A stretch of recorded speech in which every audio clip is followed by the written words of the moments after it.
Olá, eu sou o professor Ivo, do curso Instalador e Reparador de Redes de Computadores. Na disciplina de Conceitos Básicos de Redes de Computadores, eu vou falar um pouco sobre o protocolo Ethernet, segundo o capítulo 5 do material preparatório para a certificação de redes da Cisco, o CCNA, que é fornecido aí através de uma parceria entre a Cisco com o IFTO. Então, no capítulo 5 do CCNA Routing Switch é apresentado o Ethernet. Neste capítulo será abordada a seção 5.1, protocolo Ethernet, seção 5.2, switch LAN, e na seção 5.3, o protocolo ARP, Address Resolution Protocol. Neste vídeo vamos abordar apenas a seção 5.1, protocolo Ethernet, para que os vídeos fiquem menores. O Ethernet é uma tecnologia de LAN mais utilizada atualmente. Ela define os padrões I3E, 802.2, 802.3. Ela é compatível com larguras de bandas aí que variam entre 10 megabits por segundo até 100 gigabits por segundo. Ela opera na camada de enlace de dados e na camada física. A Ethernet ela se baseia em duas subcamadas separadas da camada de enlace de dados para funcionar. As duas subcamadas são LLC e MAC. A subcamada LLC da Ethernet trata da comunicação entre as camadas superiores e as camadas inferiores. Sua implementação ocorre em software e independente do hardware. A subcamada MAC ela constitui a subcamada da camada de enlace de dados. Ela é implementada pelo hardware e normalmente na placa de rede do computador. A subcamada MAC tem duas responsabilidades principais. Então, o encapsulamento de dados e o controle de acesso ao meio. O encapsulamento de dados fornece três funções principais: delimitação de quadros, endereçamento, detecção de erro, que é responsável pela colocação e pela remoção de quadros no meio físico. Essa subcamada se comunica diretamente com a camada física. Desde 1973, os padrões evoluíram para especificar versões mais rápidas e flexíveis da tecnologia.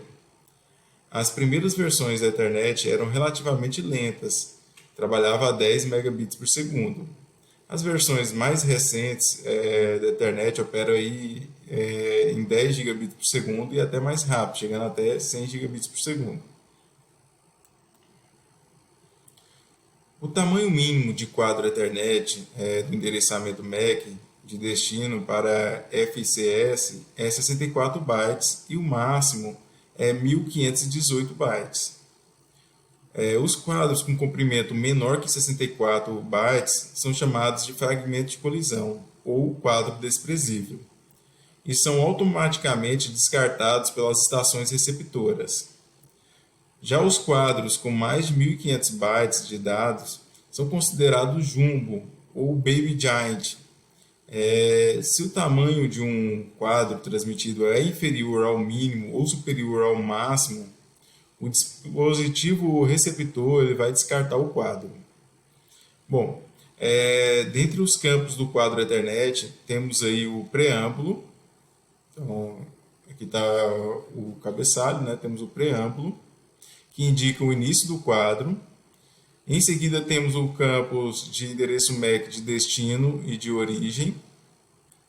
Depois temos o campo tipo, que contém as informações do protocolo da camada superior. Temos os dados de transmissão e o FCS, que é um campo que faz a checagem de integridade do quadro. Bom, o endereço MAC Ethernet é um valor binário de 48 bits, expresso como 12 dígitos hexadecimais, então 4 bits por dígito hexadecimal. O hexadecimal é utilizado aí para representar endereços MACs Ethernet e endereço IP na versão 6.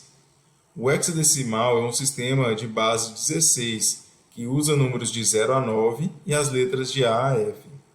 É mais fácil expressar um valor como um único dígito hexadecimal do que 4 dígitos binários. Então, o hexadecimal normalmente é representado no texto pelo valor precedido por um 0x. Então, por exemplo, aí 0x73. Os endereços MACs eles foram criados para identificar a origem e destinos reais. As regras de endereçamento MAC são estabelecidas pelo I3E. O I3E atribui ao fornecedor um código de 3 bytes, 24 bits, chamado identificador exclusivo da organização, que tem uma sigla aí, OUI. O I3E exige que o fornecedor siga duas regras bem simples. Todos os endereços MACs atribuídos a uma placa ou outro dispositivo Ethernet que devem utilizar o OI designado para fornecer o fornecedor ele tem que ter os 3 primeiros bytes padrão. Todos os endereços MAC com o mesmo OI devem receber um valor exclusivo nos 3 últimos bytes. Então, os 3 primeiros identificam o fornecedor. Os 3 últimos identificam a placa que pertence a um fornecedor, foi gerado por um fornecedor. O endereço MAC é geralmente conhecido como um endereço gravado, um BIA, significando que o endereço é codificado pelo chip ROM permanentemente. Quando o computador é inicializado, a primeira coisa que a placa faz é copiar o endereço MAC da ROM para a memória RAM do computador. Quando um dispositivo está encaminhando uma mensagem para uma rede Ethernet, ela anexa as informações do cabeçalho ao quadro. As informações do cabeçalho contêm um endereço MAC de origem e de destino. Então, use aí o comando ipconfig /al em um host com Windows para identificar o endereço MAC de um adaptador de rede, um adaptador Ethernet. Em um host Mac ou Linux é usado o comando ifconfig. Dependendo do dispositivo e do sistema operacional, você verá várias representações de endereço MAC. Assim como apresentado aqui na imagem, podemos ter valores hexadecimais separados por traços, podemos ter separados aí por 2 pontos ou por ponto final.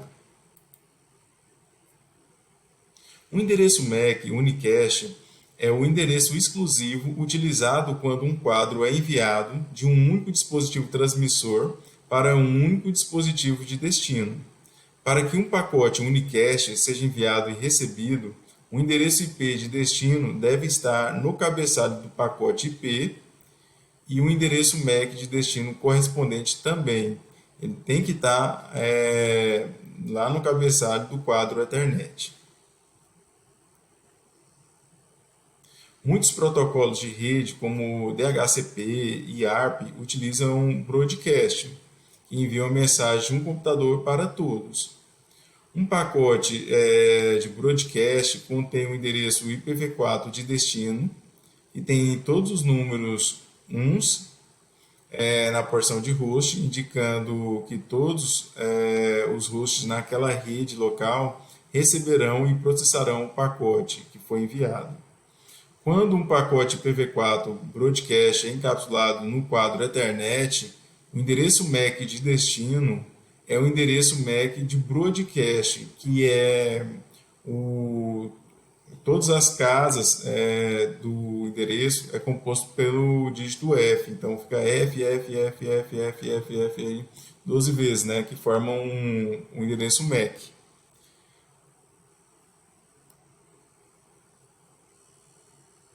Os endereços multicast, eles permitem aí que um dispositivo de origem envie um pacote a um grupo de dispositivos da rede. Os dispositivos em um grupo multicast recebem o endereço IP de um grupo multicast no intervalo entre 224.0.0.0 a 239.255.255.255. Então, os endereços multicast IPv6, eles começam com FF00. O endereço IP multicast, ele requer um endereço MAC multicast correspondente, que começa aí com 01005E em hexadecimal. Bom, agradeço aí sua atenção. Se você gostou do vídeo, curte ele aí e assista o próximo vídeo, que aborda aí a seção 5.2 do capítulo 5 do material da Cisco CCNA Módulo 1. Um grande abraço.